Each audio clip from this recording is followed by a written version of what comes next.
Let's see. What's going on, everyone? All right, looks good. Welcome to Queen's Glean. This is the after conversation for Kings Speak. If you haven't been watching Kings Speak, I highly suggest that you do. You can go to Instagram and follow Kings Speak, or continue to follow here on YouTube and click notifications so you know that when we're going live. Because last Kings Speak, we had an amazing guest, Chef B. He was talking entrepreneurship and fatherhood, how he balances the two. He talked about patience, failure, generational wealth, and of course, us ladies here on Queen's Glean were picking up everything he was putting down, and we're here to talk about it. So, of course, here to join me tonight, I got my ladies. Let me let them up in here. So they were talking about the value of failure, generational wealth, and patience, my dear. Lord have mercy. Let's do this. Got Keandra. Yes. Queen Cookie. What up? Hey. Hello, ladies. Hello. Oh, okay, I need to be this way. Okay. I think we're in here. How's everyone doing? Happy Thursday. Happy Yes. Thursday. I'm glad it's Thursday. Friday Eve, right? Oh, we're a little tech glitchy. Are we in here? Let's see. I know we got our little earphones on. We did that part. Mm-hmm. Let's see. Do we have a good connection? Maybe it's just Cookie. Keandra, can you hear me? I can hear you. Can you hear me? I can hear you. Uh-huh. Yeah, it's just the sound is weird. Let's see. Uh-oh. Let's see. Let's see if there's anything audio. Hold on. Maybe it's me. Can you guys hear me? I can. Okay. Oop. This won't go off the screen now. Okay, there we go. Oh, let's get Kei Renee in. All right. So I feel like I think everything's good. I just want to make sure this internet connection is what is saying is trippy. But okay, I think we're okay. If you guys can hear me, then we're good.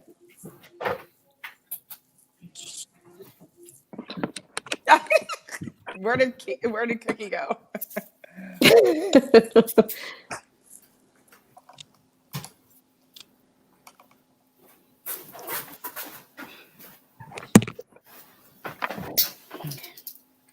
Uh-oh. Oh, no. Okay, can you hear me? I can hear you. I don't know why you sound like a robot. I don't know what's going on with this sound and everything. Oh, no. It sounds clear for me on my end. I don't hear the echo or any of that robot sounds. That's frustrating. That is insane. Start all over? Like, what do you think? Should we all log back in? I don't know. I think if we do that, I don't know if this link will work. Let me try to log you out, and then I'm gonna refresh and log you back in. Sorry for the technical difficulties, y'all. Okay. What? Okay.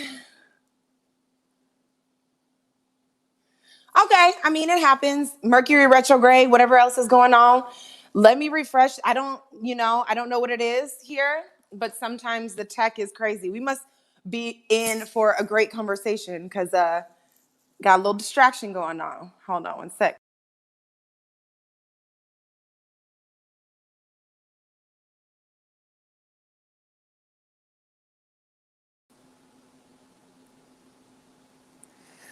Wow.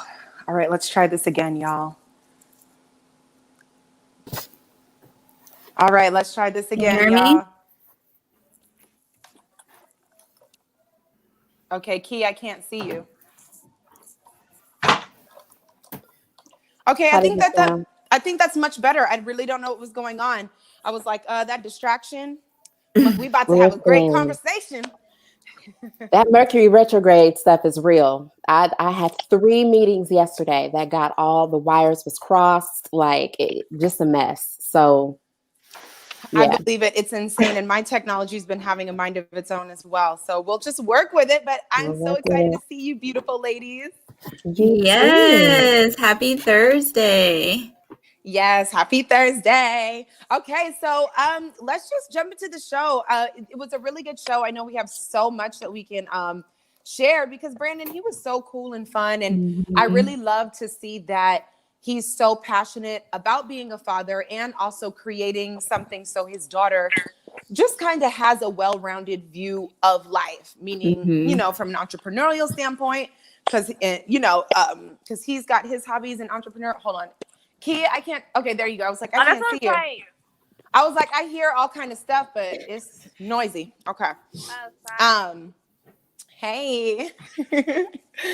So we'll just start by kind of speaking a blessing or just honoring Brandon for everything that he shared with us. What did you guys think about what, him and what he had to share on King Speak on Tuesday?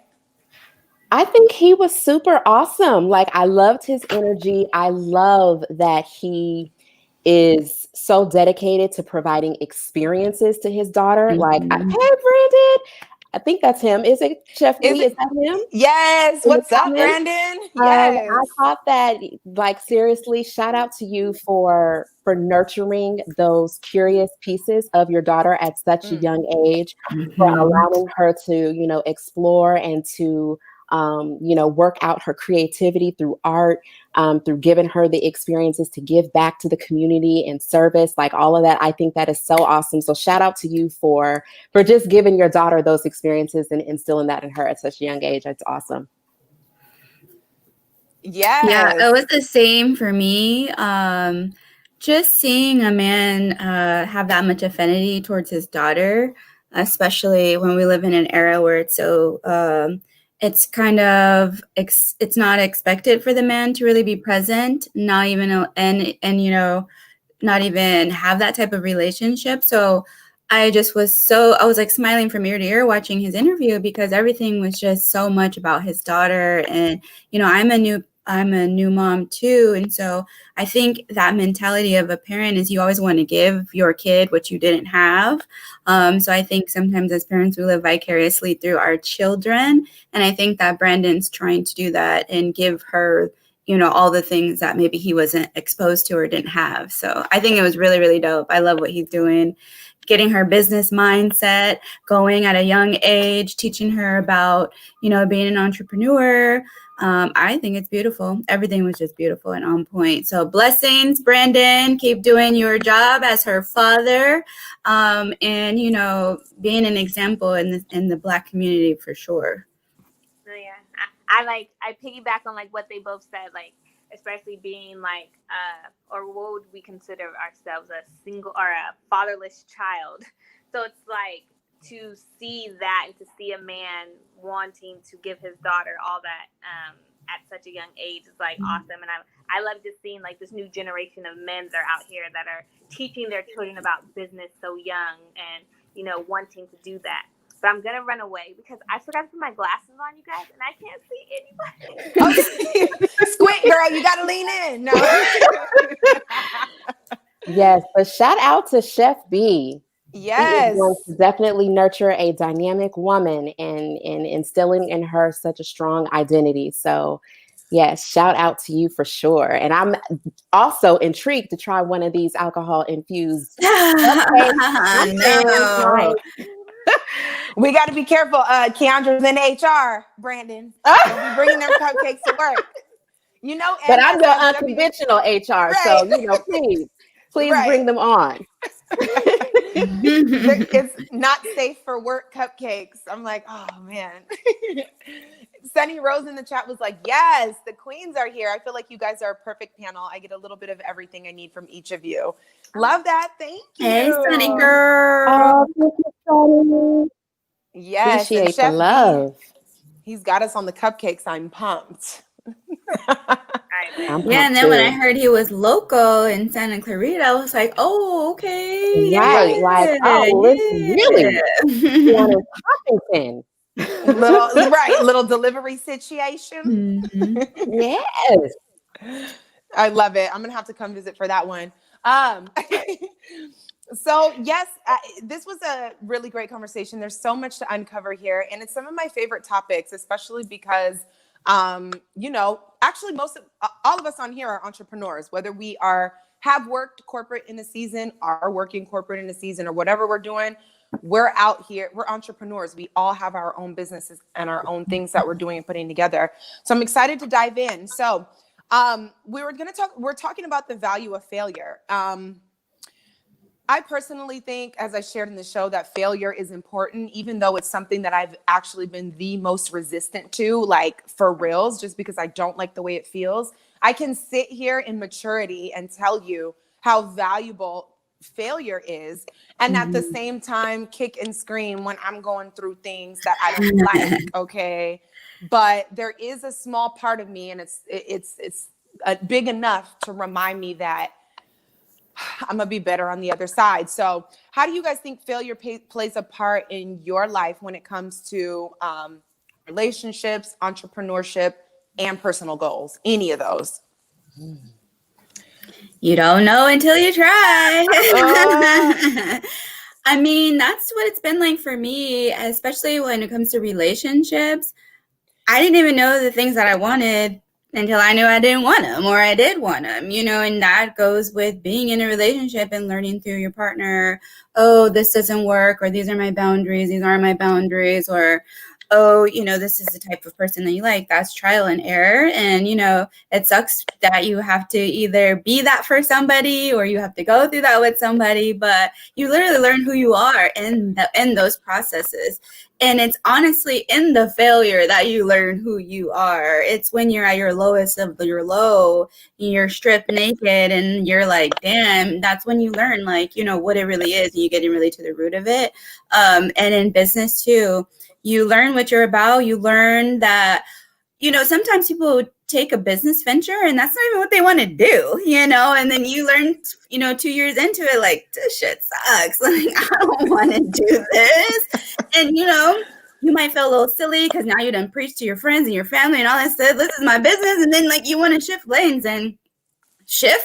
Like, that's what life is about. Like, that's the thing for me, is when you want to make a switch and then you got to explain yourself to people. You don't got to explain yourself to nobody. They ain't paying your bills. You don't got to explain nothing.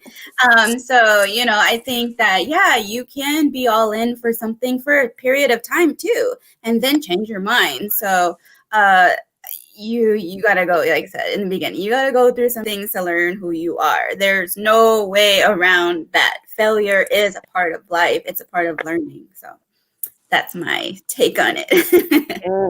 Yeah, I've been failing since I was a kid. No, I mean, I have. I was just telling my friend, like in high school, I don't know if you guys do this out here, but we have like homecoming rallies and stuff, and you perform and do all this. I got booed off the stage in front of my entire school. Like, oh no. What were you doing? Well, we were performing, and the seniors had tricked us and told us we needed some crazy routine, and I taught everyone a step, 70 kids. And I was like, we have to have 2 routines. We're going to step and we're going to go to the rally. We're going to do this step. And at halftime, we're going to perform our real dance. And they're like, okay, yay. I had one day. We get to the rally and we start doing this step. When I tell you, the whole school started moving in a ripple effect. And everyone left the field. I was the last one. I stayed to the very end. And I was just like, yo, I don't care. You guys keep booing. I'm about to stay out here. And I'm not by myself. And I'm like, oh my God. I didn't even want to show up to the football game. I remember oh my God, I just got booed by the whole school. Everyone at one time. But no. you know what it did though? That's what I feel like I learned early how to fail and recover and be okay, because by the time we got to my senior year, I remember I would because I used to choreograph the dances, and I would be like, listen, if any of you heifers walk off this stage and they boo us or anything, our music stops, you better stay out there with me and you better keep going. Yeah, that's right. And I remember our senior year, it happened. They shut off our music at halftime during a football game. And I remember I looked back and I said, I dare one of you to leave. Right. Everyone 8 counted that whole routine, the entire silent dancing, still getting cheers from the crowd. And I was like, you know what? This is what it's all about. Yeah. If I would have never got booed off my freshman year and felt so horrible, and almost wanted to run away and shave my head and stuff, I would have never Well, Brittany moment. able to make it through that moment in at halftime of a football game with my music getting cut off and like sticking there and just staying and sticking it out. So I think like failure, like the earlier you can get to it, because you're gonna get stronger, you're gonna have thicker skin as you get older, and you're gonna be able to literally like thrive in life later because you failed really really early. That's so good, Key, because it really is. I think failure is a muscle. Like it builds your muscle to be able to come back. When I think about it in business, for me, one of my mentors always says, fail fast. And I can even think about the 3 years that I've been in business, and I've honestly failed more than I've actually won or actually have had, wins. And all of those failures basically they forced me to like refine and to do things differently. I mean, it's no lie. Like I definitely still, feel a little way, I'm an artist. I'm sensitive about my shit too. But when I'm getting that feedback, it's like, okay, let me take this in. Let me not take it so personally. Right. And then figure out what are the truth or the pieces of it that I can use to refine and to make things better, to refresh it, or just to scrap it and say, hey, I thought that maybe this was what people wanted and it isn't, and it's okay. So, it definitely can be tough, but it definitely builds your comeback muscles and your resilience. Mm-hmm. Yeah. Yes, I love everything that all you ladies said. And of course, I agree on all fronts. I mean, I've had failed relationships, failed business ventures. I actually think, as far, when it comes to failing, for example, I think failing during the recession is the only reason why I'm thriving in the pandemic. Do you know what I mean? And it's like, yes, there are these muscles. I completely agree. Keandra, it's a muscle. And just like anything, if you want abs, you got to put down the cookies, get to work, keep it moving, and like you said, fail fast. But what I was thinking about when you guys were talking is, how do you manage failing and taking the good stuff with you, but leaving the stuff that doesn't serve you behind, like the mindsets that stress you out, the fear that tells you you can't do it again, all of the debris that comes with failing? How do you? Like all those things are trained, right? Like everything is learned. So the mindset of a successful person, or the mindset of an entrepreneur, of course, and being able to take failure and figure out what the lesson is within the failure comes with just work, and it comes with practice, and it comes with just living through it. Like, of course, when you're in any field of business or whatever, when you're first starting out, you're not going to even want to deal with, okay, well, what can I take away from this? What did I learn from this? Like, you're not going to approach it like that until someone maybe tells you that you should be approaching it like that, or until you keep approaching it wrong so many times that you have no choice but to be like, okay, well, maybe I was supposed to learn from this. Like, and spirituality kind of helps with that too, because I always feel like there's a lesson in something, but you get that from, going to church and learning that there's a lesson, baby. So. Get the tambourine. Yeah. I think for me, I've learned to start to ask for help quicker. Like, I think a lot of times, when we fail or when we make a mistake, whether it's in a relationship or even in business, well, especially in business, I've learned to basically ask for help, like, because we don't know what we don't know. And sometimes I know that we can be a little shy when it comes to actually investing in ourselves and signing up for, another program, or working with a coach, or working with a therapist, or someone who can actually help us get along. So rather than, I guess, signing up or basically trying to Google all the help and figuring it out on my own, actually asking someone who's been there and investing in myself enough to say and be humble enough to be like, look, I don't know. I don't know this. I might need to pay somebody to help me, or just delegate it and pay for them to, and outsource it, I guess, rather, and have them actually do it myself, rather than me wasting my time continuously failing in an area that really isn't my gifting anyway. So that's been, I think, something for me in business that's helped me move a little bit quicker from a lot of the failures. Yeah. I think for me, how I get over like past failures is really just making mental notes of when they happened, why they happened.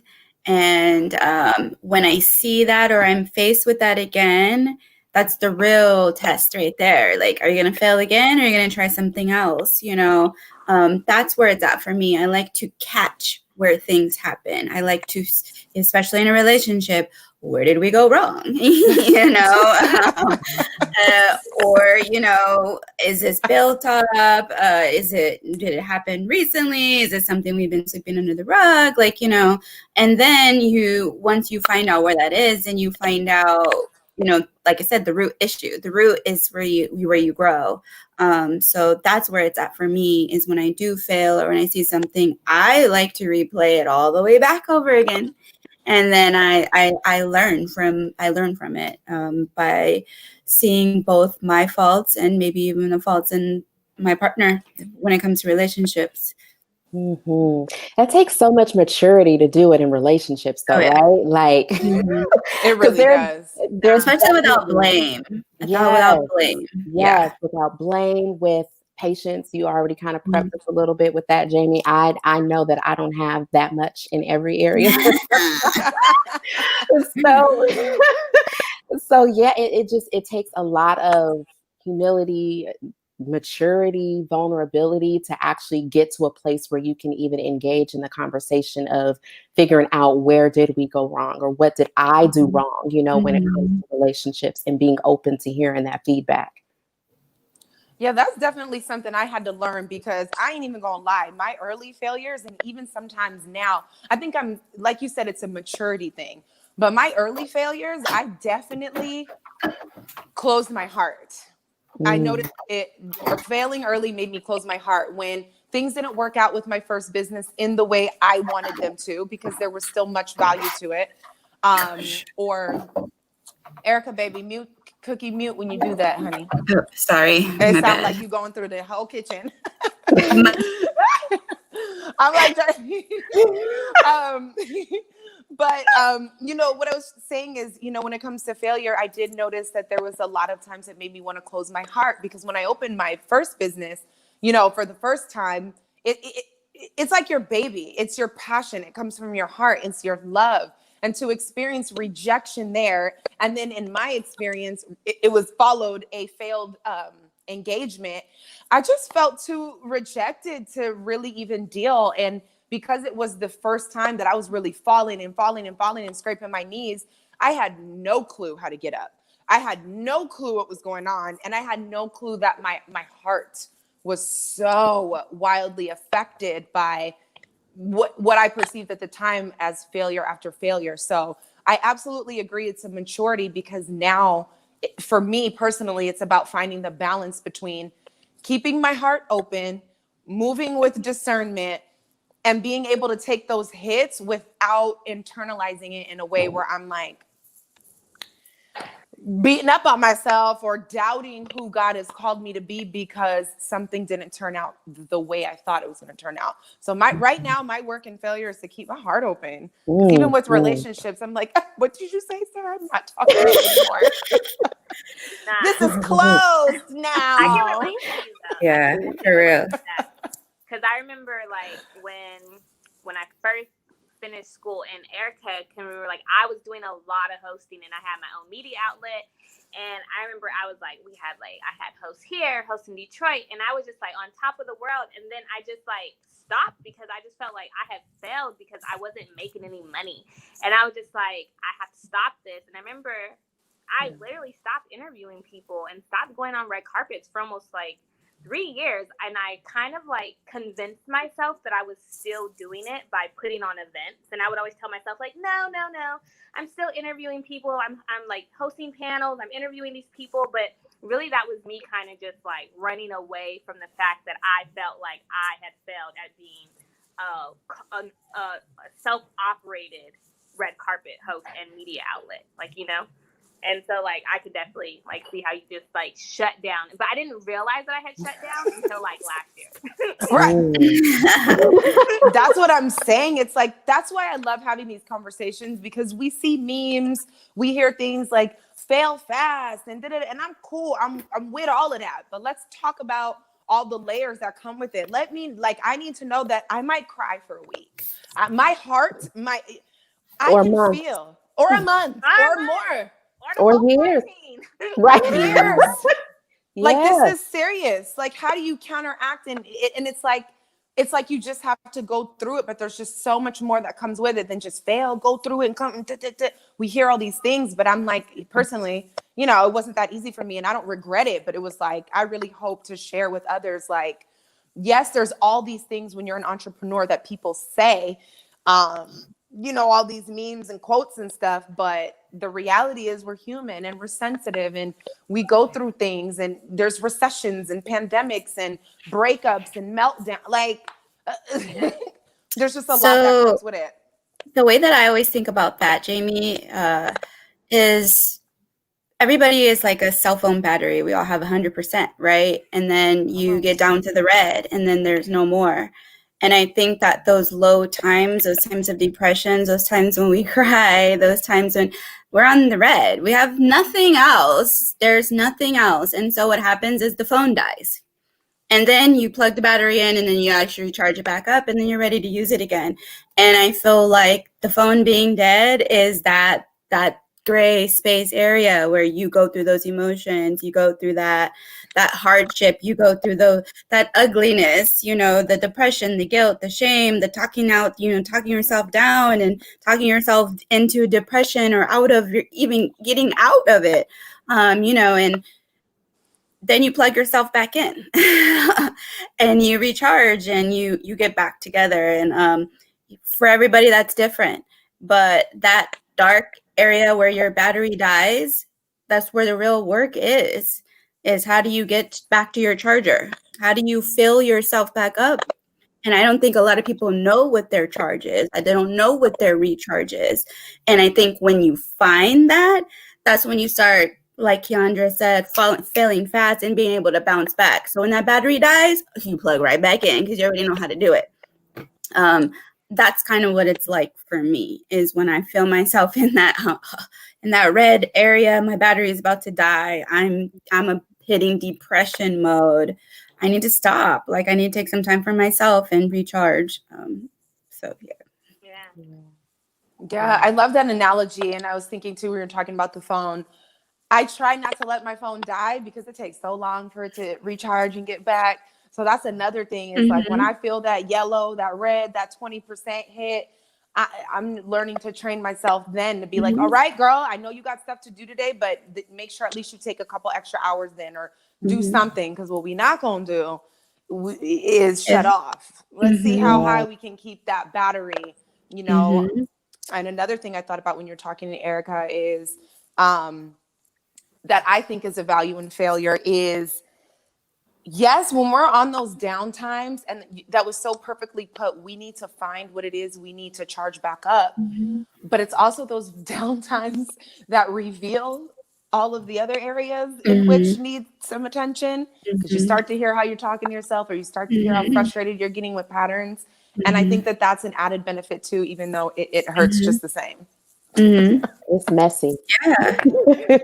It is definitely messy to come back from failure, to learn from the failure. I really liked that analogy about the battery, because I think that once you get into like healing yourself and, you know, bouncing back, or, you know, coming back with the resilience, all of those things, you start to realize what your practices are. And that's totally, you know, what I believe in, and a lot of what, you know, I believe that I teach, and just create space for people to do that, because it is the practices that we have to come back to, that recharge, help us to reboot, and even just that self-awareness that allows us to figure out, like, all right, like, I'm feeling the tears bubbling up, like the knot is in the throat, like The throat. yeah, like Start swallowing I'm it. feeling it. Yeah. Exactly. Swallow Like, it down. Nose getting all red.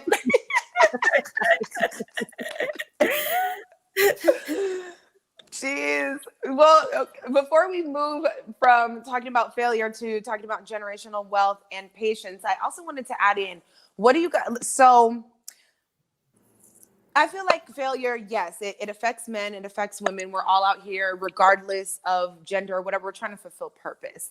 And do you feel like I haven't yet been in a relationship while being an entrepreneur.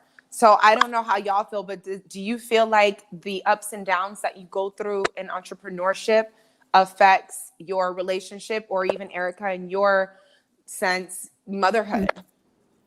Oh yeah. Oh yeah. I can definitely speak to this. I've dated entrepreneurs, and when they're up, they're up. Then when they're down, they're down. And when you're in a relationship with them, you're on that roller coaster ride with them. And you're either going to be a supportive partner and go through their downs with them. It could be a financial down, depression down. There's been through those things, and it's hard, especially with women dating a man who is financially not in a good place. That's hard. And it's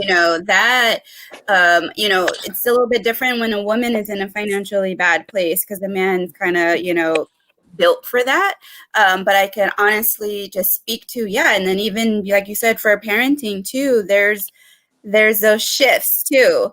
But yeah, you definitely have to be on the same page, or at least willing to ride the ride with your partner. I think that's kind of where I'm at. I think my last relationship failed because I jumped off the ride.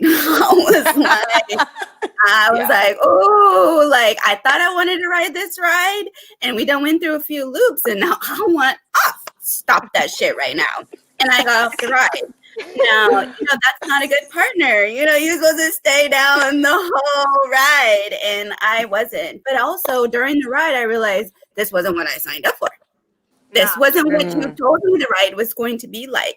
So I think in your perspective, Jaimi, because you're in an entrepreneurial space in your life, your next partner has to understand what they're getting on in this ride with you, and I think that's the real right there is, do they want to get on the roller coaster with you? I'm gonna have to make a little pamphlet I can give them. Like, here you go. This ride comes with. I'm gonna be crying again.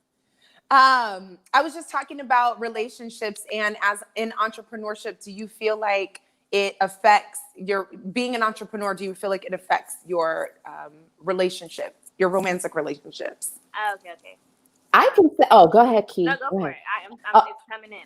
Okay. No, I was going to say, as the entrepreneur or multipreneur, I guess, in my relationship, it's proven just something that I've always believed, is that our lives are not as compartmentalized as we think. Like, we bring our work, our pain, our family stuff, like they're always intertwined. And so I know that we've been taught, especially when it comes to work, to like barrel through, to push that aside and get done. And sometimes it's just not possible. And I think this year in particular, that's really, it's shown a lot of people like, look, a lot of this stuff is not as separate as we think. Like, we're still bringing our pain and our grief and our level of being pissed off about, what's going on in the world to our jobs and to our work. It's showing up. And so, just as an entrepreneur and as, the more emotional one, and I definitely bring it into the relationship. But I do think that what Cookee was saying about it being so critical of having a supportive partner, it's very real, because it is a different mindset of, certain income, and just the failure and the mindset, and even the time, that can be taken away from, having a conventional schedule, or having, in different engagements or things that you need to do, the sacrifices that you may need to make, just all of those different things. It really does require a supportive partner. And so that absolutely is key. And not everyone is built for it. And that's okay too. And they jump off the roller coaster.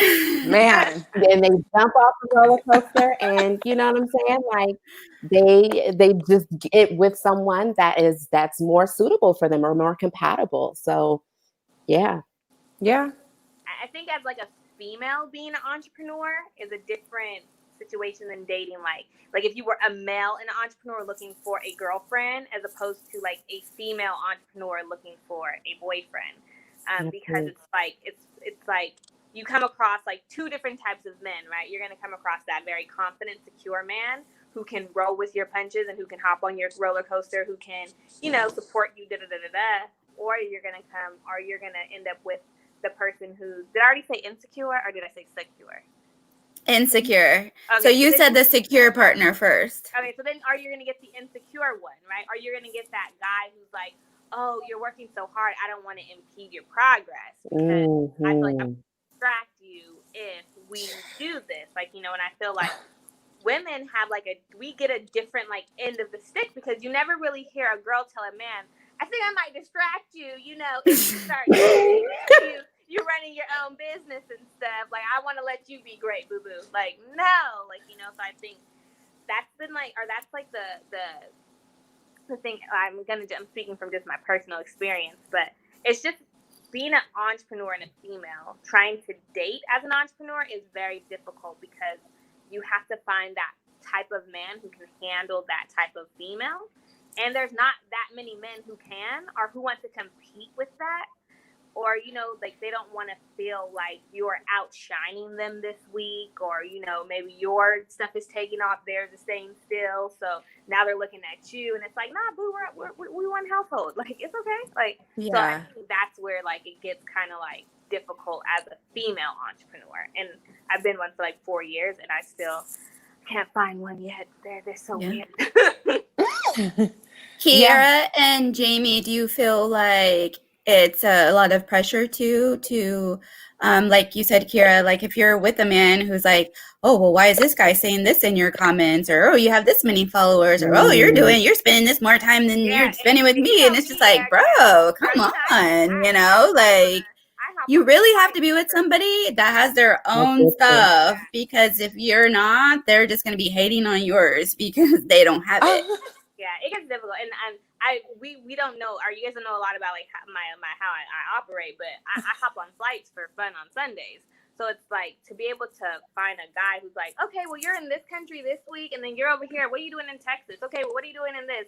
I just had someone last night I know you got dudes here and here and here. First of all, what makes you think that I'm going to all these different states to find men? There's more to life. That's not a reality. But I feel if it was the other foot, it wouldn't even matter if it was the male version of it. I mean, I completely understand what you mean. And it definitely takes a secure man because the DMs, I even noticed since I ramped up my, content, I'm like, what is going on? Who Text are you? message, DMs, what is going on? Just for, it is a lot. But at the same time, that's not my cup of tea, and any man that I'm with will know and be very secure. I'm not interested in that. They could plot, plan, call, whatever. I'm here for a reason. And I think my track record, has shown that. I think as an entrepreneur, I don't know what the challenges would be, but one, my sleep hours are insane. And the only, I be dating people with kids and all kind of stuff, stuff going on. So it's we go to bed early. That's what I'm saying. I'm I live a very free life, and I think one of my challenges, or one of the things I think about is, maybe finding somebody as free as me, in the sense where, when I host, I've been flown to Singapore and got an extra ticket. I'm single, so I'm saying, or whatever the case. There's all these opportunities and all this time and all this stuff to do, and I don't know how the schedule and the time and the flow works if the opposite person is. I don't know. So I don't care about, oh, he's making sales this week, I'm making sales this week. I can't. I feel like I could manage those waters, but again, I've never been in a situation, so I'm a little unsure on that. Yeah.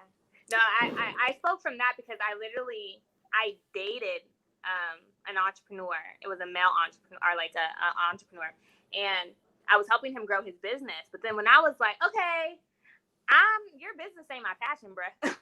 I'm gonna go start working on my own stuff. And then once I started to work on my own thing and like, oh, wait a minute, everything I taught her how to do, she can do it for herself now.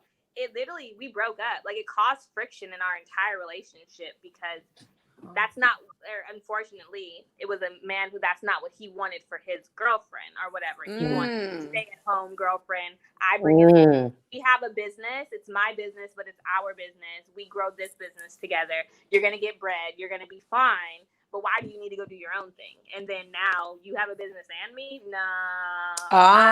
You know, so it kind of gets to the point where it's like, where you run across those type of things where it's like, well, dang, why can't we just both do it? So yeah. I mean, hence why it's important to have these experiences so you could fail fast and at least know that, okay, you are not the kind of guy that I can actually be with. Now that I've dated you, I know that perhaps I'm not as compatible with somebody who doesn't have you know, that more supportive vibe, and they're wanting someone who's a bit more domestic and stable and what's the other word that I'm looking for? Predictable, like having a very predictable schedule. You know, they're not one that's like spontaneously hopping on the plane. You know what I mean? Like if they're not good with that, then great. We can't be together. Right. That ain't gonna work. It's not gonna work.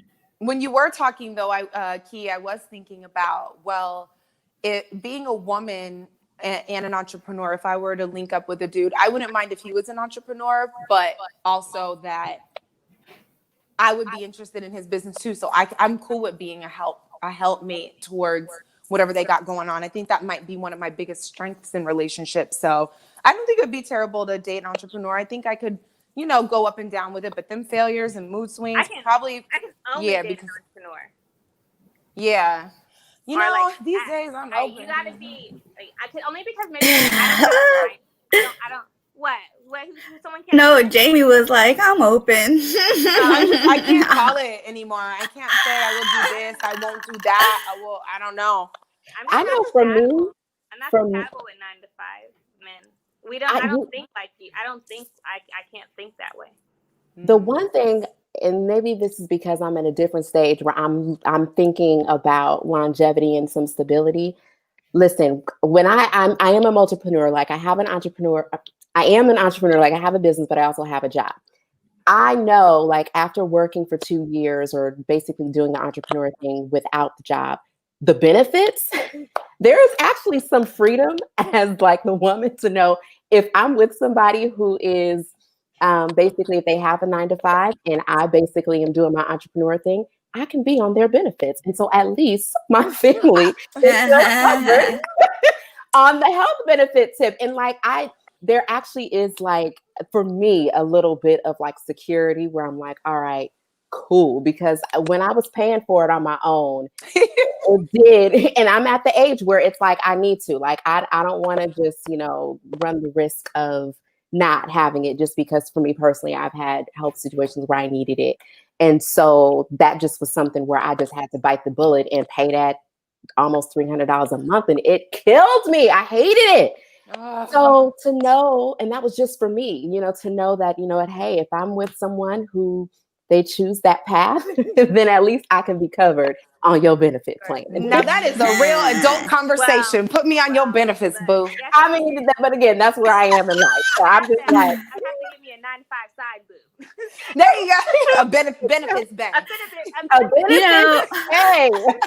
When Keandra first started that, when she was like, the benefits of it, I thought she was like, the benefits of it is I know where he's at all day. She was talking about health benefits. Health benefits, like real ones. Like dentist, glasses. I wear contacts. I like to get mammogram. So crazy. I thought I needed my glasses, and then I went and put them on. Like, wait, I have contacts in. And they must be old. Girl, benefits. Where is benefits bag when you get you a benefit bag? Girl, you need to go to the vision center. They must be old. I was like, wait a minute. No, that's not it. Well, we did get a question from the chat from Sunny Rose. She said, regarding failure, is regret a good or a bad thing? Ooh, regret. No, you shouldn't dwell on regret. Regret is like negative energy. Like, you should just learn and move on. So it's very, very real. It is. Regret is real, and I think you need to sit with it and face it, because then it can affect you later. Mhm. But like Kira said, you can't let it like rule you, but you also can't ignore it either, because it'll creep up on you when you least expect it. I know from experience. And so past regrets, whether it be money, relationships, jobs, ways I've done things, I had to sit with those things, you know, and I couldn't keep just putting them in the back shed, because the back shed starts getting full. And so, yeah, you know, there was some things that I had to let go, but they were still sitting there. They were still very real regrets and real guilt there. Yeah, I had. Yeah. Oh, go ahead, Jaimi. No, it's true. I just had one of those moments this week. That's something that I don't think about, because you put it in the shed. You're like, it's done. It's happened. It's like, what do you? And this speaks to entrepreneurship too, because I have to take care of myself, because I have to do everything, because I've carried the mentality, if I don't do it, it ain't gonna get done. I would treat myself like, girl, you don't have time to worry about that. You don't have time to be sad. You don't have time to be depressed. You don't have time to be heartbroken. And this and this and this and this is done. You got to move on. But then, like you said, the regret, you know, then you get triggered. It buries itself and rears its head as pain or a trigger or this or that. And then it comes up and you're like, ooh, I got to deal with this. Like, regardless of, you can still deal with it. And then you got to get up and do what you got to do the next day. But that dealing is serious, because regret, the way it lives in you, is not cute. Yeah. Not cute at all. And it you gotta definitely forgive yourself too. That's exactly what I was going to say. You got to find the lesson in it and forgive yourself. Like, find the place where you can see yourself, kind of having like a moment where you step outside of yourself and be able to see that you were doing the best that you could at the time, that you were having, you know, maybe you had the best of intentions.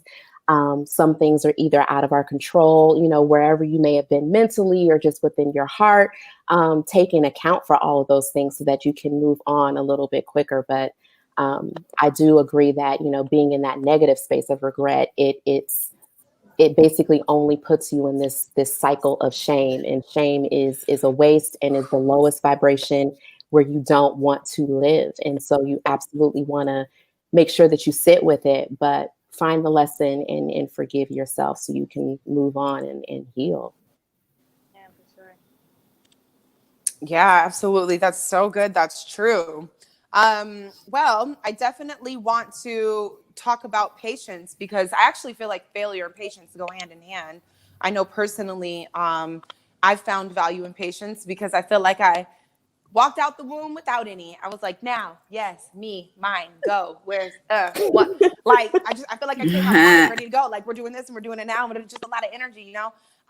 So patience is something that I had to learn. So let's talk about the value of patience. So for any of you guys, what is the lesson of patience taught you over the years? And you can speak to relationship, business, anything. What has patience taught you over the years? That what I thought I wanted, I didn't want. I really Ooh. didn't. Like, yeah, like there have been,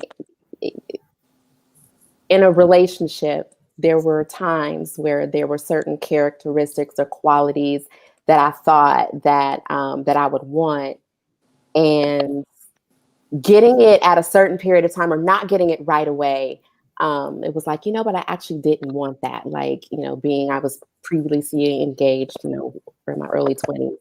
And looking back now, I'm like, woo! That's a bullet like the Matrix. Yeah, like, thank God that even though at that time I was very like, you know, we got to do this. And I thought that it was exactly what I wanted.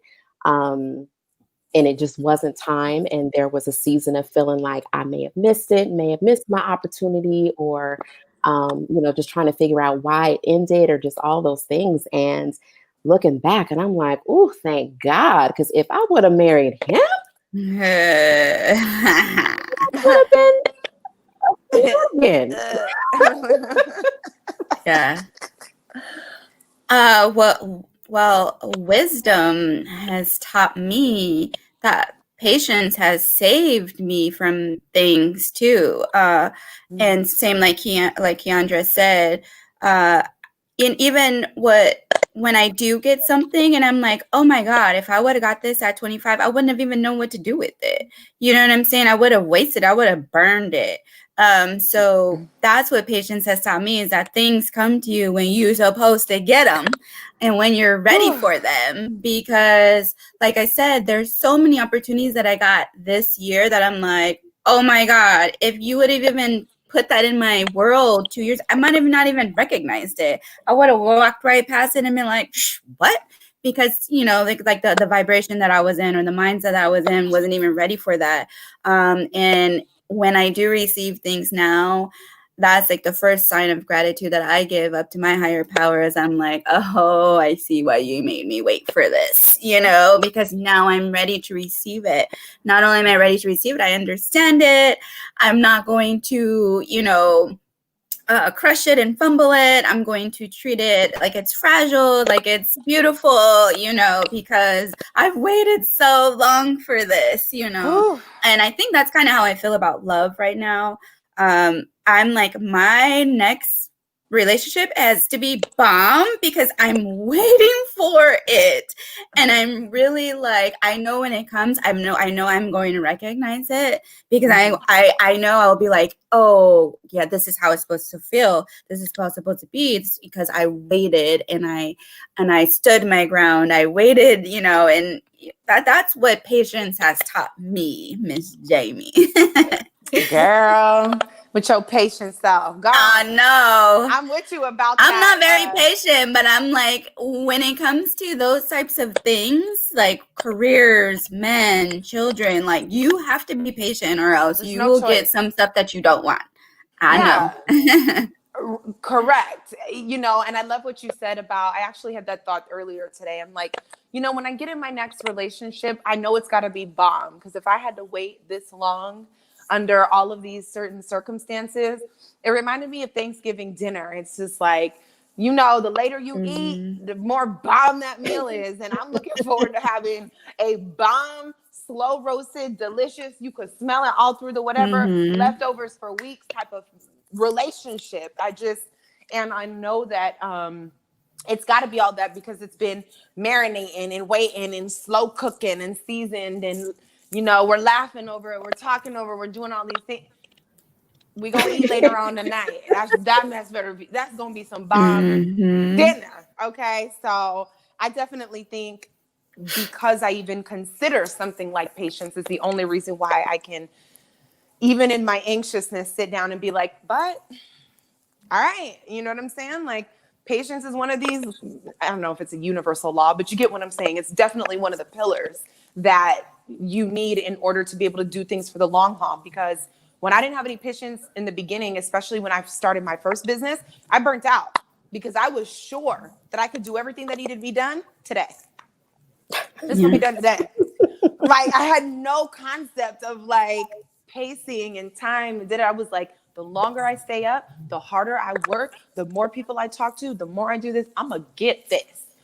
And not to say it wasn't beneficial in my little stage, but I burnt out, because this is there needs to be a tempo to this thing. It can't just, so that's what patience taught me, is not to rip through it like Sonic the Hedgehog and relax a little bit.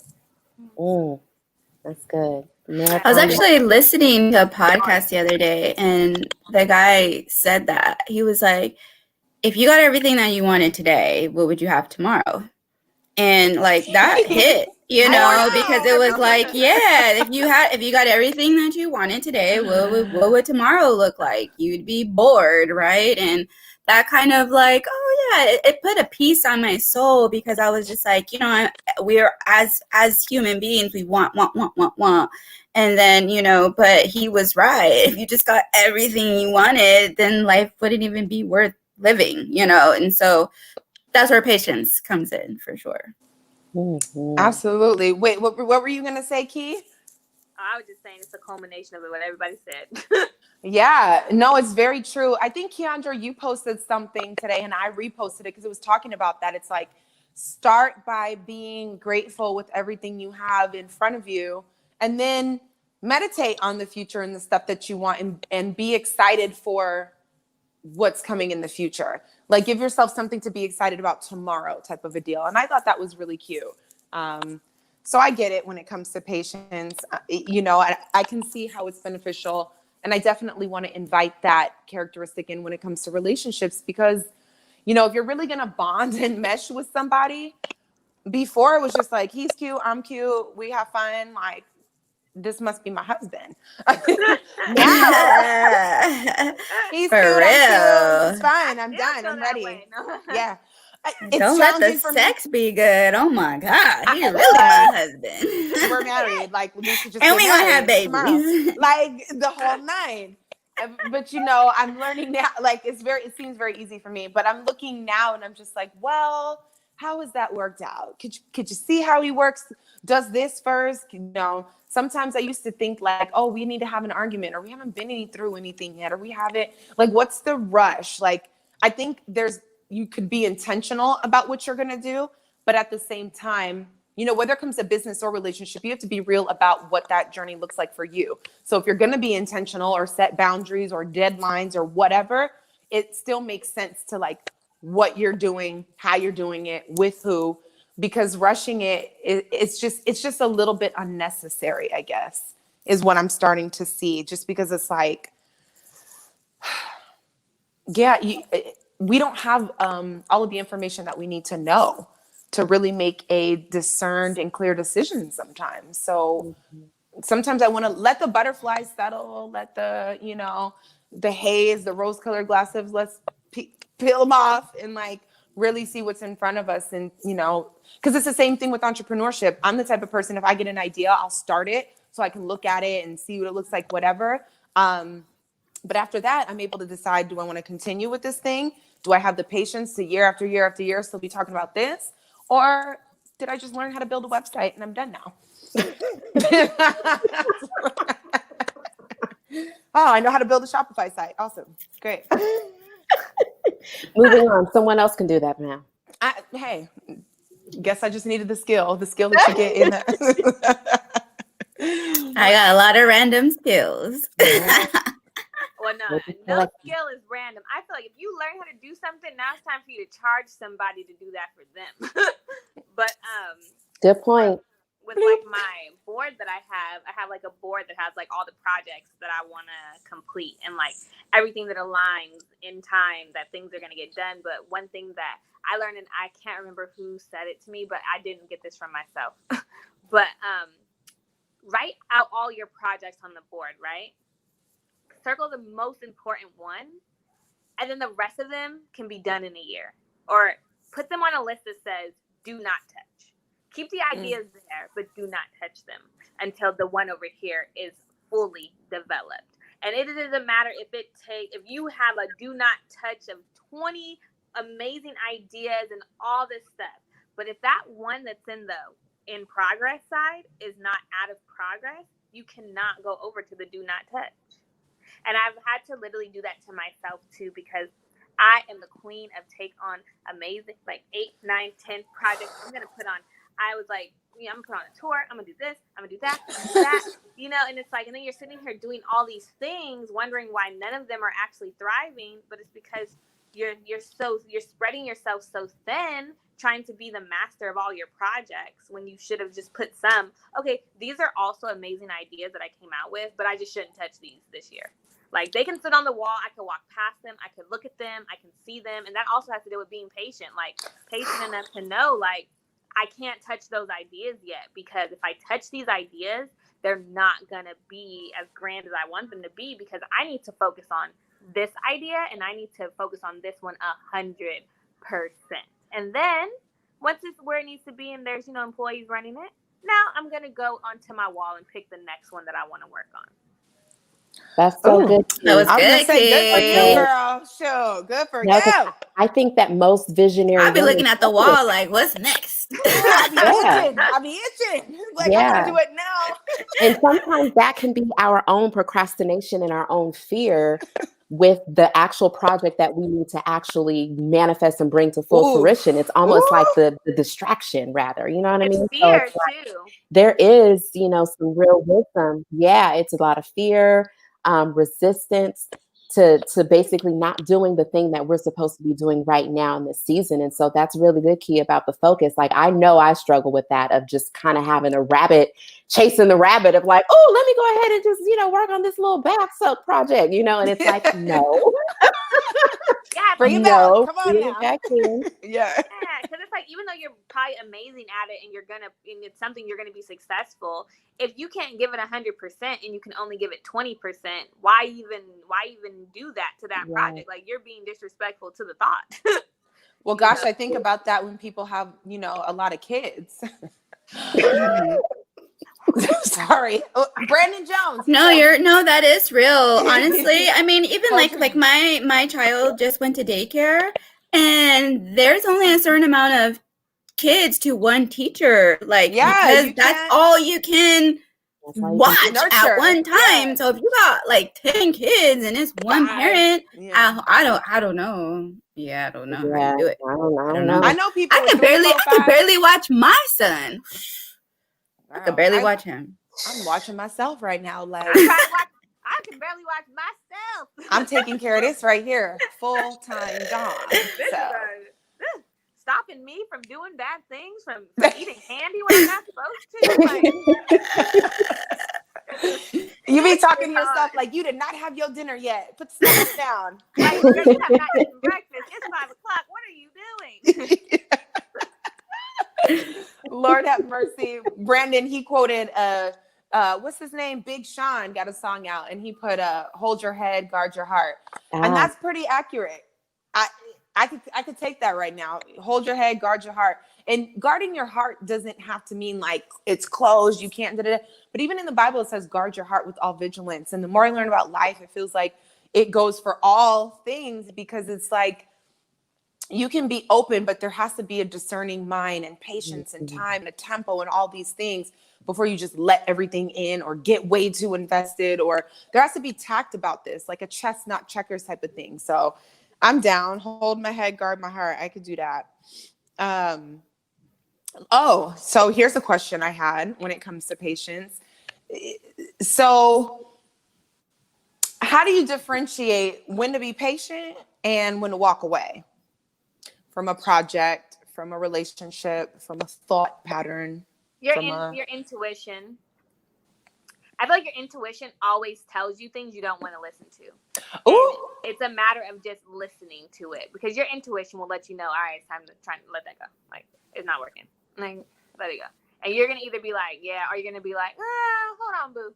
One more week. Like, I think you really have to, that's when it comes to like listening to your inner self. Because, I talk to myself 24/7. Yeah. So it's like listening to that inner voice inside of you and just being okay to let that inner voice have control. I think when there's also too, like, I think about it from a place of relationships and even like a project. And it's like, if you're not getting any type of progress, right? Because like I was initially thinking like, okay, you know when to give it up when you're not really getting any feedback. You're just consistently getting the no's, and, that's it. But then, we use that same example for like Amazon dude, what's his name? Jeff Bezos or whatever, or, like any other entrepreneur that basically kept knocking on those doors and didn't get a yes until like 15 years later. Like what would be if they gave up? And so I feel like there has to be, along with the intuition, small moments or small bits of like some type of progress that give you the confirmation to kind of keep going. Otherwise, if it's kind of, I'd imagine that there had to have been something that happens, not necessarily just for using them as example, but even for myself, like there's still some type of a little nudge or something that lets me know, okay, you're on the right path. You just might, need to make a little tweak or whatever, that lets me know to keep going. And then I think in a relationship, I can think of the time where there just was no more progress. Like there just was no more growth. There was no more, it just was like the wall was just there and there was no going around it, no going over it. Like it was just it. And that was, I guess, lent a lot of intuition that confirmed it, but then also there just was no growth. Yeah.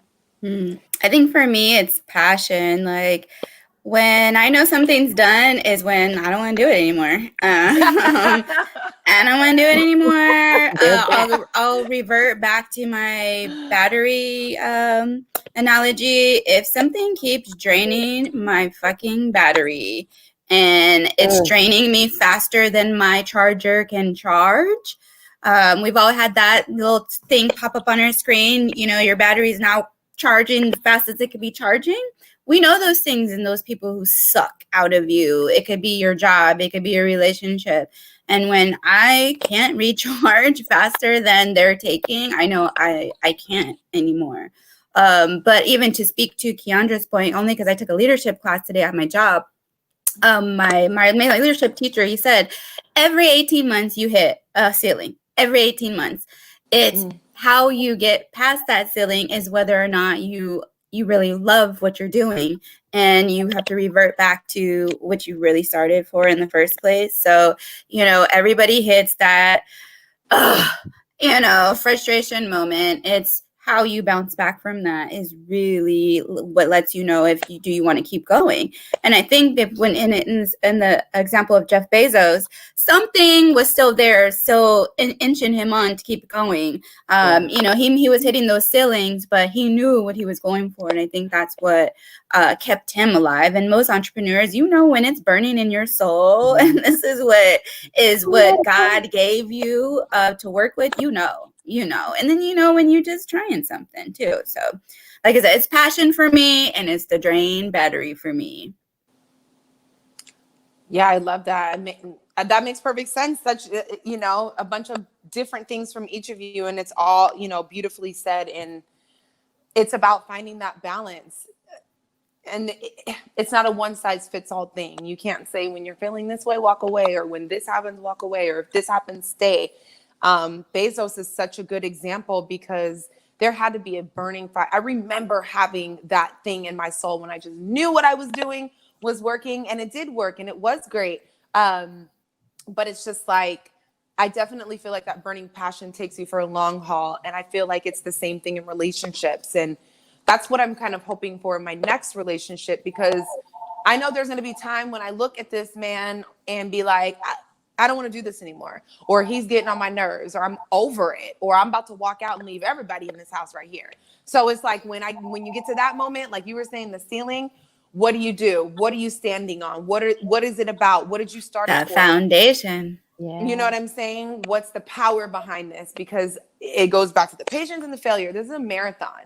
So how do you keep overcoming failures, renewing your strength to keep going, and then leaving behind the residue of the crap that doesn't serve you, the bags, Erykah Badu, pack light, Yeah. There's actually something really good to that. I never knew that, Cookie. So I'm going to actually remind myself that when I get to these 18-month plateaus, that it's normal. And I think that that's something that can actually even be taken into relationships too, of knowing okay, look, we're just going to hit the point where we might. It can be fun all the time. Yeah, I think people get in this magical world that relationships are fun all the time. And they're not. Because, people on social media be making it seem like their relationships are perfect. No, it's not fun all the time.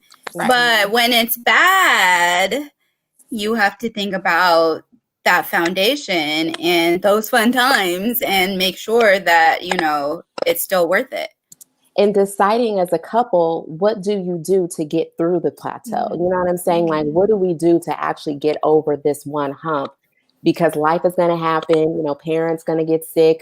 We may get sick, kids come into play, jobs change, all those different transitions and things that come in life. And so, I think that also has to be something where you can come into agreement of like, all right, if we're having a good, strong foundation of friendship, we at least know that we can always come back to that, and not only just the memories of the fun times, but finding a way to create more of those fun moments and being committed to that.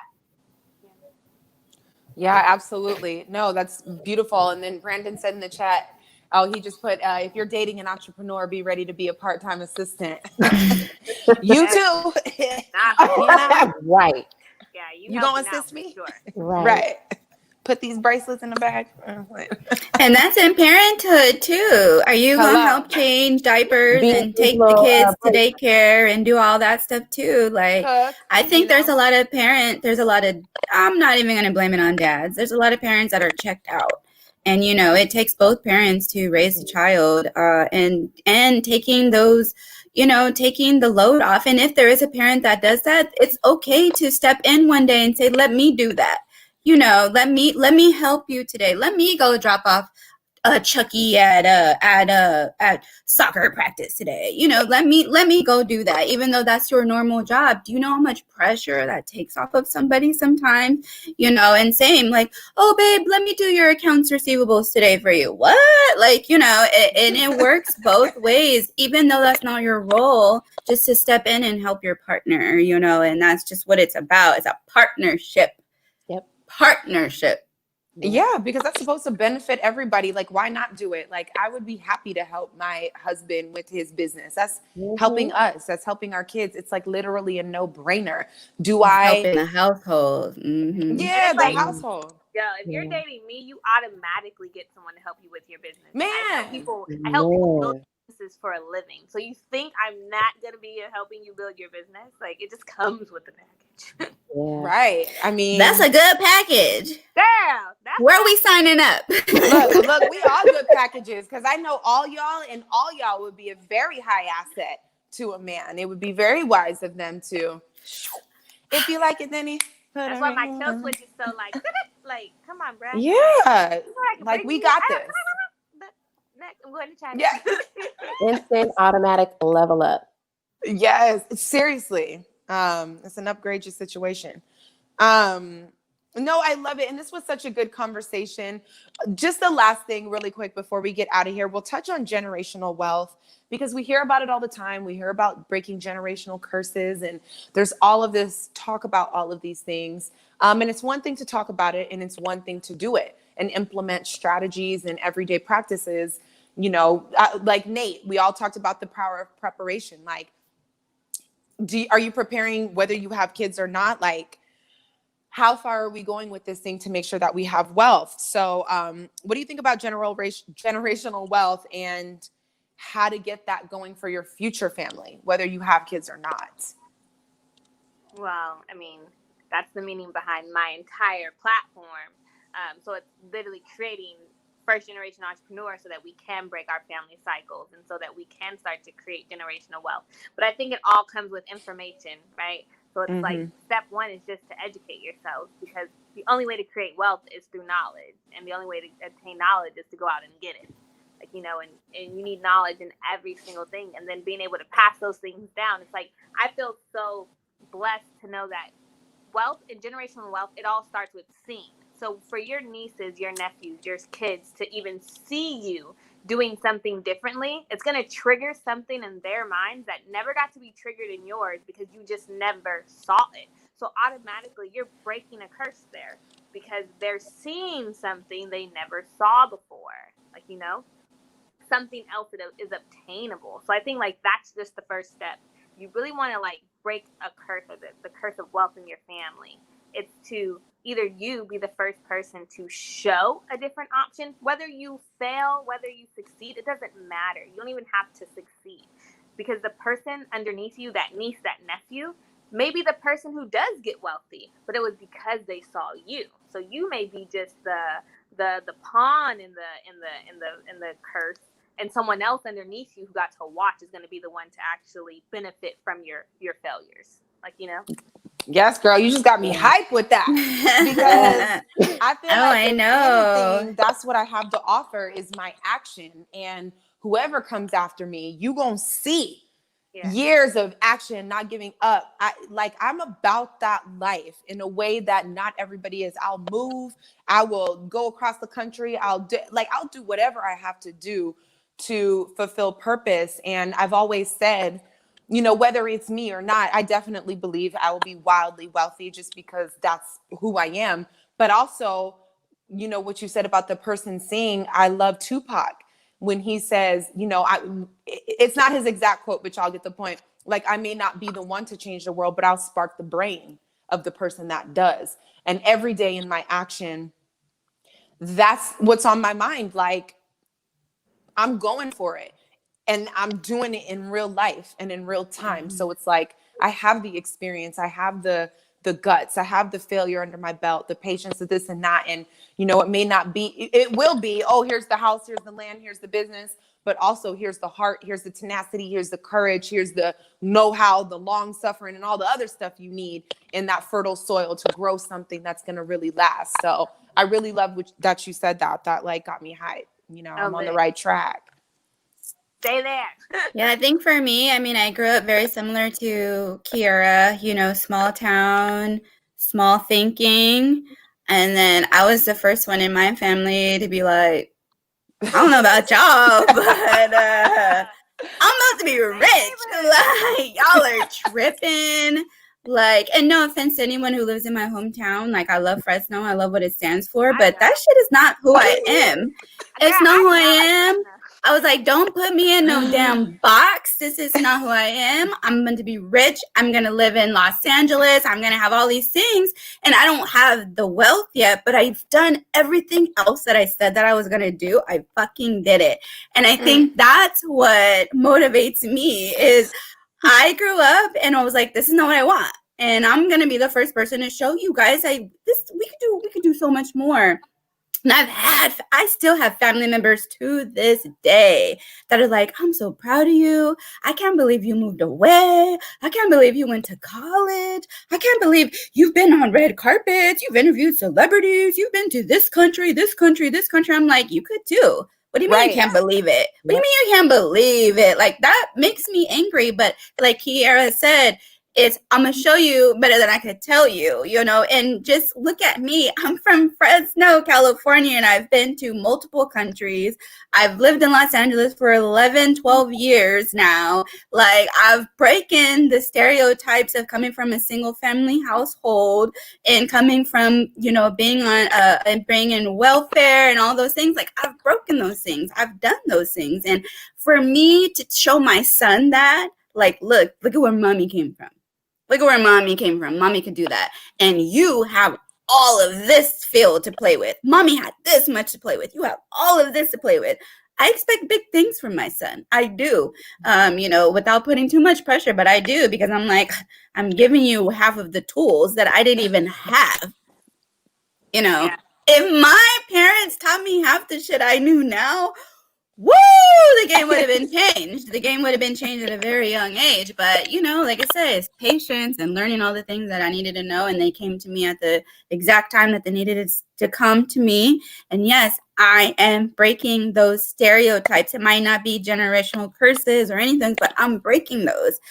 Me being who I am, being fearless, being an entrepreneur, being someone who's out here just trying things and doing things and living life. Like, there's so many people that I'm like, dude, you just clock in and clock out every day. Like, do you really live life? Like, you know, and like, I really want to be that for people, to let them know, like, there's so much more than, you know, watching the news every day and, you know, clocking into a 9 to 5 every day. Like, go to a country, go see some shit. Like, you know, and if you don't have the means to do that, go to the next state to the right or the left of you. Just go do that, you know. But yeah, I really think that like I said, I've broken through any ceiling that anyone ever put over me and my family. And I did it on purpose because there was people who told me that I couldn't. And that was what it was for me. It was my fuck you to other people that said that I couldn't. I was like, watch me. And now I look at here, now I'm here and I'm like, oh, I need to do more so I can throw up like 5 middle fingers. Like, I got middle toes too. Yeah. You're crazy, girl. It's because, you know why? It's because she grew up in Fresno. I know. Dry ass heat. Everybody just have a chat offline. I know a couple people from Fresno. And since it's such a small town, you guys probably know each other. So we'll have to have that offline. I'm in a smaller town than her, so yeah. Yes. You know what? It just, with both of you guys said, definitely resonates. For me, the wealth piece, outside of just, you know, the tenacity and being that representation of, you know, what is possible, I know for me, one of the main motivators of basically working on my 7-figure business is to be able to have freedom and to have freedom of time. And um, I also just like nice things, so it's like I want to be Nothing wrong with able that. to have those resources available to me at my disposal without any apology. Like there's absolutely nothing wrong with that. And so that for me is my main motivator. Like I don't have children yet, but when I do, I want to be able to have the freedom to take as much time as I need, to be able to be with them, to not have to ask anybody else, is it okay, to have this time off or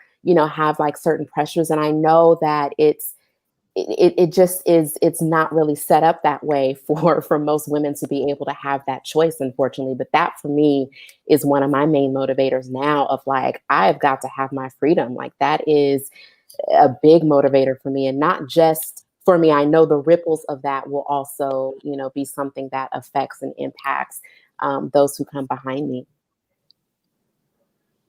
Yeah, I love it. Look at us out here killing it. Let's give ourselves a little silent round of applause. I'm Jazz gonna let hands. mine be heard. Look, yeah. Hear that applause. Right. Because doggone it, we out here, okay? I love it. I enjoyed this conversation so much. I was digging around trying to find some news and gossip, and it was late at night. And, we'll get to that another day. I'm going to start doing some popcorn conversations that we can have together. But this was so good. This was so full. And I know people watching got a ton of information out of it, if not only to relate to us, but reminders of ways to navigate, reminders that we all going through this stuff. And no matter how happy, beautiful, celebrities, red carpets, entrepreneur it is, no matter what you see, we're all in this together, going through the same roller coaster.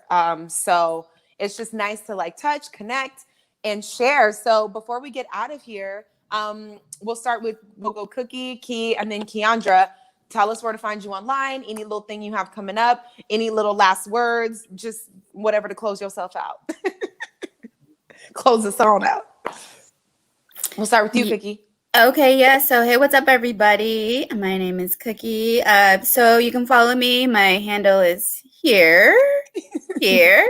And I am actively starting a podcast with a friend. We're filming our first show on Sunday, so that'll be coming. And then coming in January will be when my personal one comes back. I want to launch it on my birthday. My birthday's in January, so that'll be coming. And then I'm just open to really connecting and really just learning how to be a better woman, a better mom. I'm really in that space of owning my shit, and I think that's what mainly you'll be hearing on my podcast is me going through things and facing the mirror. And that's hard. And I think that's where I'm at in my life. And I really think that other people are in that and will be able to see themselves in me and kind of, gravitate towards me in that level. So I'm excited to be vulnerable with people, but also connect, because we're all going through it at the same time. And I think on the other side of this will be, healing, especially for me. And I want to heal others in the process. So that's just what's exciting coming for 2021 for me. But I'm just happy to be here with you ladies. I love everything that all of you guys do. And everybody just do what you want to do. Don't be afraid. Fear will hold you back from so many things. And, that's it for my soapbox tonight. Lovely. Love it. I'm excited. Yeah. All right, Kei Renee, what you got? I ain't got nothing, but yeah, right, girl. You booked and busy. Sure are. How do we catch your interviews? Huh? I said, how do we catch your interviews? Oh, well, you can catch them on Hot Night. No, I'm just playing. But they're on my website. All my interviews, you guys can go watch all my interviews on my website, KeiRenee.com, and you can buy some new merch. I will tell you, and I will actually show you guys because it's sitting right here next to me. You guys can see. But I do have new merchandise coming 11, 12, 20 I have a Ooh. fall collection. These are like, I'm just slowly. Ooh, That's cute, girl. I I'll like get me that a hoodie, now. girl. Let me get a hoodie. I'm going to give you guys some stuff. Brown Skin Beauty Collection is dropping on 11/12/20, so you guys can look out for that. So just follow my page and you'll start to trickle and see some glimpses of what the collection looks like. And so I'm very excited about this because it's phase 1 to launching my online boutique. So Yay! That's awesome. Congratulations. Amazing. Yay. I really love the color of that hoodie. Me too. Oh, A yeah. little mustard. Yes, yes. Well, you Match can my find me walls. at Keandra_D on Instagram. I also have a Facebook group called the Surrender Society, which is a group for the woman of purpose, well-being for the woman of purpose. So if you are a professional woman, regardless if you work in corporate America or you are an entrepreneur and just doing it for yourself, if you believe in purpose, but you are also wanting a community of like-minded women who are focused on their well-being, their overall well-being in their relationships, their health, their energy, their time, all of those things, spirituality, you can join up and link with us and have great engaging conversations and just meet and connect with a lot of beautiful women. So that's what I love that. Yes, I love it. We all in here, and y'all already know I'm Jaimi Alexander. You can find me right here on Instagram. Make sure to check out King Speak. King Speak is every Tuesday. Listen to what the men have to say. We have topics, we have polls. DM me if you have questions or want, or think a king level man who would be great and willing to share his wisdom with our community. So King Speak on Tuesdays. And of course, we got to come talk with the ladies and, pick up what the men put down and discuss it and what it means for us and our lives and how we can continue to walk in our power and authority on this planet while we get in it. So please follow King Speak on Instagram. There's going to be a lot of fun stuff coming up, but right now, Tuesdays and Thursdays are the shows. And shout out to Brandon Jones. Yes. And his daughter. Malia. And them alcohol-infused cupcakes that he gonna pull up and deliver. I have not forgotten. We live in LA, Brandon. We waiting for you. Right. I want plain ones, no alcohol. Look, Malia can make those. She's 7. She don't mess with the alcohol. She'll make the virgin cupcakes for you. All right, y'all. Thank you so much. And thanks everyone who tuned in. This has been another episode of Queen's Glean, Bye, the Sunny after conversation. Rose and Gustavo. Hey, guys. Oh, all right, you guys. bye. Take care and see you next week. Good night. Peace.